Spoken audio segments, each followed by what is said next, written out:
ज्योती नमोस्तुते।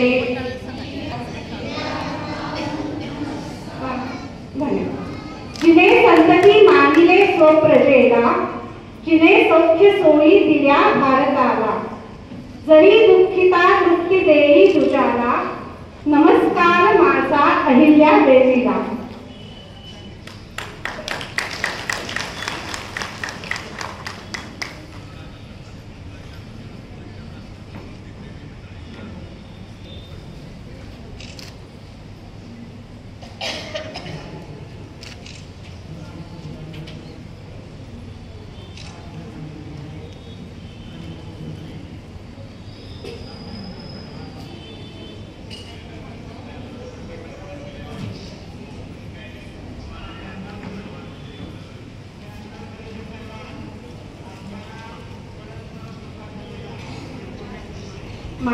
रणकौशल्य निपुण कल्याणकारी विचारसरणीच्या चतुरस्र कर्मयोगिनी अहिल्यादेवी होळकर निवासते आणि येथे जमलेल्या माझ्या सर्व माता बंधू आणि मैत्रिणी, आताच आपण पुण्यश्लोक अहिल्यादेवी होळकर यांच्या व्यक्तिमत्वाचे विविध पैलू दाखवणारी शोभायात्रा यशस्वीपणे पार पाडली, त्याबद्दल मी प्रथम सर्वांचे खूप खूप अभिनंदन करते।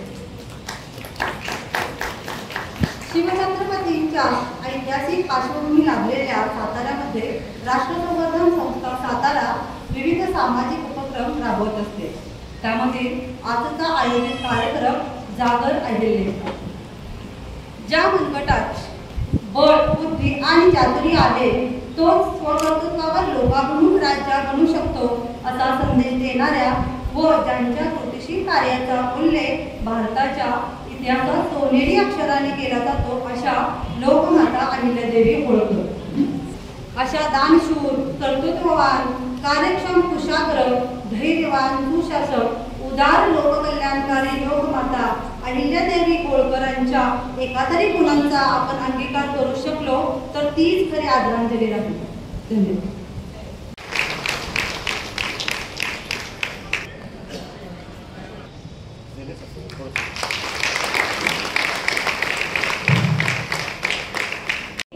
चार्ज होऊन आलेले आहात सगळ्याजणी आताच्या या रॅलीमधून, आणि तुमच्याशी मला बोलायची संधी मिळाली, मला अतिशय आनंद होतोय। आणि विषय पण माझा लाडका विषय आहे अहिल्याबाईंचा। अहिल्याबाईंचं काय सांगावं, सुरुवात त्यांच्यासाठीच असलेल्या एका श्लोकापासून। पुण्यश्लोको नलो राजा, पुण्यश्लोको जनार्दना, पुण्यश्लोको विदेहश्च, पुण्यश्लोको युधिष्ठिरा।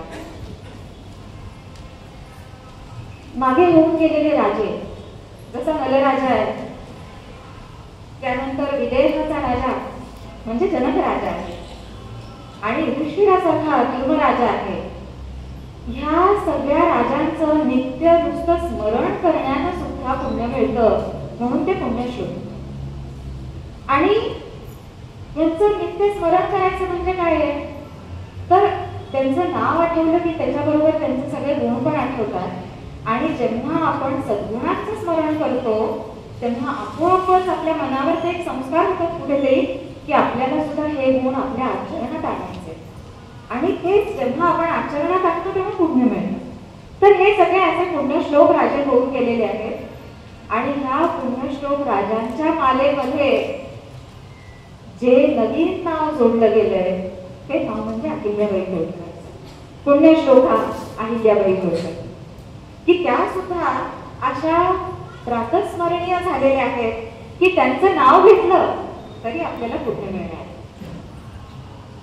एक त्यांच्या जीवनाचा एक संक्षिप्त आपण परिचय घेऊ, आणि मग मला जो मुख्य मुद्दा सांगायचा आहे येथे नाही येते ना व्यवस्थित,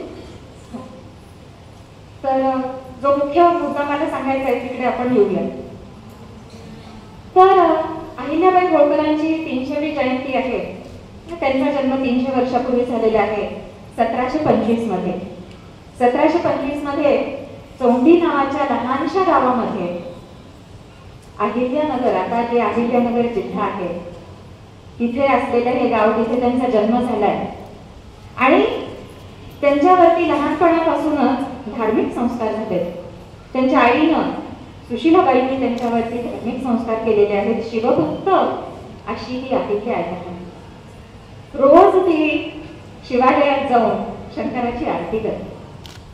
अशीच लहानकी 8 वर्षाची अहिल्या शिवालयामध्ये आरती करायला गेली आणि कर्मधर्म संयोगानं त्यावेळेला काय झालं होतं, मल्हारराव होळकरांचा म्हणजे सुभेदार बाजीराव पेशव्यांचे जे उजवा हात आहे असे मल्हारराव होळकर इंदोरहून पुण्याला जाताना त्यांचा मुक्काम तिथे चौंडीला पडला होता.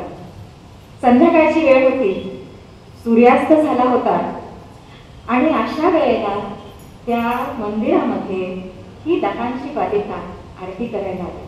तिच्या हातामध्ये ताट आहे आरतीचं आणि तेज कसाच पसरलंय गाभाऱ्यामध्ये कळेना. त्या लेकीचं तेज आहे की त्या दिव्यांचं तेज आहे. अहिल्याबाईनं शंकराची आरती केली, मल्हाररावांनी पाहिलं आणि तिच्यामध्ये चमक ओळखली.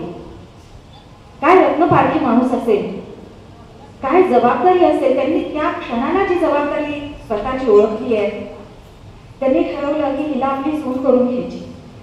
मागणी घातली आणि 1733 मध्ये अहिल्याबाईचं लग्न त्यांच्या एकुलत्या एक मुलाशी खंडेरावाशी झालं. हे लग्न पुण्यामध्ये झालं आणि तिथून अहिल्याबाई आपल्या नवीन कुटुंबामध्ये, होळकर कुटुंबामध्ये पदार्पण केलं अहिल्याबाईनं आणि इंदोरला गेले. हे 1733 मध्ये. त्यानंतर किती लहान आहे अहिल्याबाई, 8 वर्षाची आहे. त्यामुळे तिला जे काही शिक्षण मिळतंय हे शिक्षण सासू सासऱ्यांकडून मिळतं. तिचे म्हणजे आपण जे म्हणतो ना की माझे पहिले गुरु माझे आई वडील आहेत, तसं अहिल्याबाईचे गुरु तिचे आई वडील तर आहेतच, पण त्याशिवाय तिचे सासू सासरे सुद्धा आहेत. किती म्हणजे आपण शिकायला पाहिजे की आपण कशी सासू व्हायचंय, आपण कशी सून व्हायचंय. हे अहिल्याबाईकडून आणि गौतमाबाईंकडून शिकण्यासारखी गोष्ट आहे.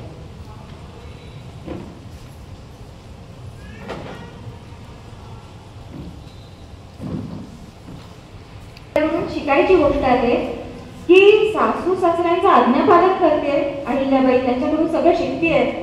गौतमाबाईंकडून अहिल्याबाई काय शिकते तर खाजगीचं आलेलं उत्पन्न कसं साठवायचं आणि कसं खर्च करायचं, कुठे खर्च करायचं हे ती सासूकडून शिकत आहे. आणि सासऱ्यांकडून राजकारण, युद्ध, तलवारबाजी, घोडेस्वारी आणि दारू गोळा करायचे कारखाने कसे लावायचे हे सगळं शिक्षण अहिल्याबाई घेतली. 1745 मध्ये म्हणजे साधारण 20व्या वर्षी अहिल्याबाईंना मुलगा झाला. त्याचं नाव ठेवलं मालेराव आणि 3च वर्षांनी त्यांना कन्या झाली, तिचं नाव ठेवलं मुक्ताबाई.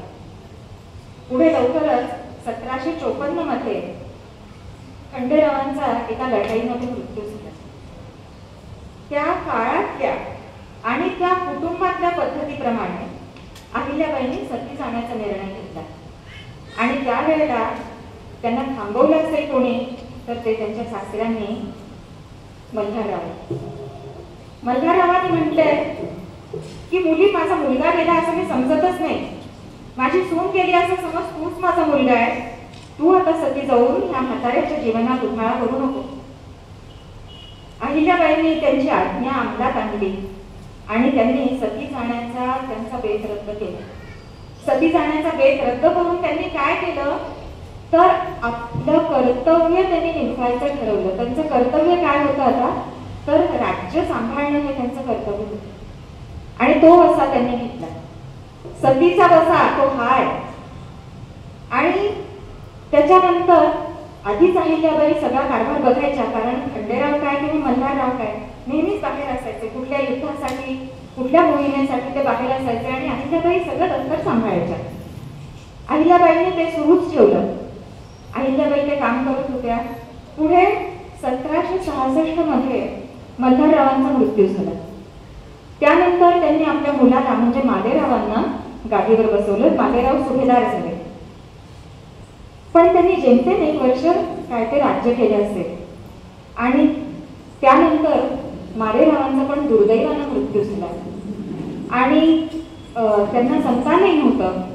त्याच्यामुळे त्यांच्या मागे हे कोण सांभाळेल असा प्रश्न उभा राहावा अशी परिस्थिती होती. तर मालेरावांच्या मृत्यूनंतर अहिल्याबाई खचल्या नाही. अहिल्याबाई पुन्हा उभ्या राहिल्या आणि राज्याची दोर त्यांनी स्वतःच्या हातात घेतली. त्यानंतर 1767 पासून ते 1795 पर्यंत म्हणजे जवळजवळ 30 वर्ष अहिल्याबाईंनी राज्य केले. अहिल्याबाईंचं राज्य कसं होतं तर अत्यंत सुशासन, कर्तव्य कठोर आणि तरीही हृदय त्यांचं मेणाहून वाहून अशा ह्या अहिल्याबाई. त्यांची कर व्यवस्था अतिशय उत्तम होती. त्यांची अर्थव्यवस्था उत्तम होती. अर्थव्यवस्था उत्तम होती अशी की त्यांच्या राज्यातून येणारं उत्पन्न हे दरवर्षी वाढत होतं. ही उत्तम अर्थव्यवस्था. कर व्यवस्था सुद्धा त्यांची कशी होती की समजा एखाद्या वर्षी पाऊस पडला नाही तर त्या शेतकऱ्यांना सूट द्यायच्या की पुढच्या वर्षी तुम्ही द्या, आता तुम्हाला जर का कर देता येत नसेल तर पुढच्या वर्षी द्या. ही त्यांची कर व्यवस्था. न्याय व्यवस्थेसाठी तर त्या जाणलेल्याच होत्या. कोणीही यावं आणि डिरेक्टली त्यांच्याकडे येऊन आपलं घराणं सांगावं, न्याय मागावा आणि अहिल्याबाईंनी त्यांना न्याय द्यावा, अशा अहिल्याबाईंची कीर्तीच होती. अशी कीर्ती होती की इतर राजघराण्यातली लोक सुद्धा अहिल्याबाईंकडे येऊन आपल्या तक्रारी सांगायचे.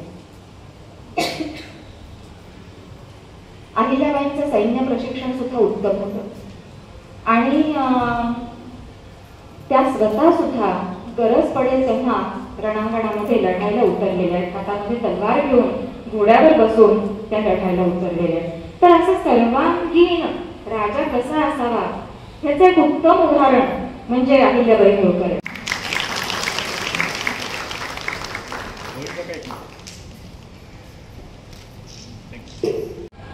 ज्यांनी अत्यंत परिपूर्ण असं आपल्याला पुण्यश्लोक अहिल्यादेवींचा पूर्ण त्यांचं जीवनपट उलगडून दाखवतात. त्या आजच्या व्याख्यात्या दीपालीताई पाटवरकर. अहिल्यादेवींविषयी आम्ही जेव्हा जेव्हा ऐकलं तेव्हा एक उत्तम राज्यकर्त्या आणि राजकारणाव्यतिरिक्त त्यांनी जर काही केलं असेल तर पूर्ण वेळ त्यांनी धर्माचं कार्य केलं आणि ते कसं केलं ते आम्हालाही माहीत नव्हतं. ते अत्यंत बारकाईनं आज आम्हाला ज्यांच्याकडून कळलं खूप खूप धन्यवाद. आणि त्याचं व्याख्यान आपण आयोजित केलं त्याबद्दल वृंदाताई शिवदे आणि आमचे मुकुंददादा आहेत राष्ट्र संवर्धन संस्थेचे सर्वच आपले पदाधिकारी सर्वांचंच खूप खूप धन्यवाद. कारण आता त्यांनी खूप पैलू उलगडून दाखवले पुण्यश्लोक अहिल्यादेवींचे. आणि जे पंचयज्ञ ते फक्त पुराण श्रवण करत नव्हत्या तर त्या कृतीमध्ये आणत होत्या. म्हणजे आजचा राज्यकर्ता कसा असावा त्याचं एक मूर्तिमंत आदर्श हे अहिल्यादेवी आहेत. आणि त्यांनी सांगितलं की काही जमीन ही केवळ पशुपक्ष्यांसाठी, काही धान्य हे फक्त त्यांच्यासाठी खाण्यासाठी उपलब्ध केलं जायचं. तर तो असा काळ होता की जेव्हा आत्ताची वाढलेली लोकसंख्या आणि हे काहीही प्रश्न नव्हते, पण मला वाटते ती एक दैवी शक्ती होती आणि त्यामुळे पुढं काय काय प्रश्न येणार आहेत हे त्यांनी तेव्हाच एक मनामध्ये चित्रण केलं होतं. आणि तेव्हापासूनच ती व्यवस्था त्यांनी खरं तर लावून दिली होती. आणि ती राज्य व्यवस्था ही प्रत्येक राज्यकर्त्यांनी अंमलात आणायला पाहिजे होती.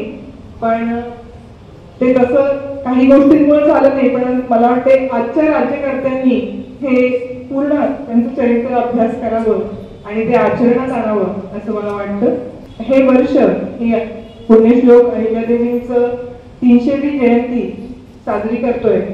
तर ही जयंती साजरी करणं म्हणजे आचरणात आणणं आणि सर्वसामान्यांनी तर हे निश्चित करावं. पण विशेषतः जे राज्यकर्ते आहेत, नगरसेवक आहेत, कार्यकर्ते आहेत, जे समाजासाठी झोकून देऊन काम करतायत त्यांनी हे विशेषतः आचरणात आणावं असं मला वाटतं. आणि या कार्यक्रमानिमित्त आपण आपुलकीनं बोलवलं त्याबद्दल पुनश्च एकदा धन्यवाद. अतिशय सुनियोजन आणि व्यवस्थित पार पाडला. हा कार्यक्रम यशस्वी करण्यासाठी अनेक कार्यकर्ते सहकार्याला मिळाले. या सगळ्यांचे आभार मानण्याची जबाबदारी माझ्याकडे दिली. खरं बघायला गेलं तर आपल्या लोकांचे आभार मानायचे नसतात, पण एक कार्यक्रमाचा भाग म्हणून आपल्या आजच्या कार्यक्रमासाठी सौ प्रियाताई शिंदे आपल्याला प्रमुख पाहुण्या म्हणून लाभल्या. त्यांचे मी खरंच आभार मानते. ज्या पद्धतीने अहिल्यादेवींनी आपल्या आयुष्यामध्ये 18 पगड जातींना सोबत घेऊन काम करून दाखवले, सामाजिक समरसतेचा आदर्श समोर ठेवला, त्यांचा विचार आपण नक्कीच केला पाहिजे.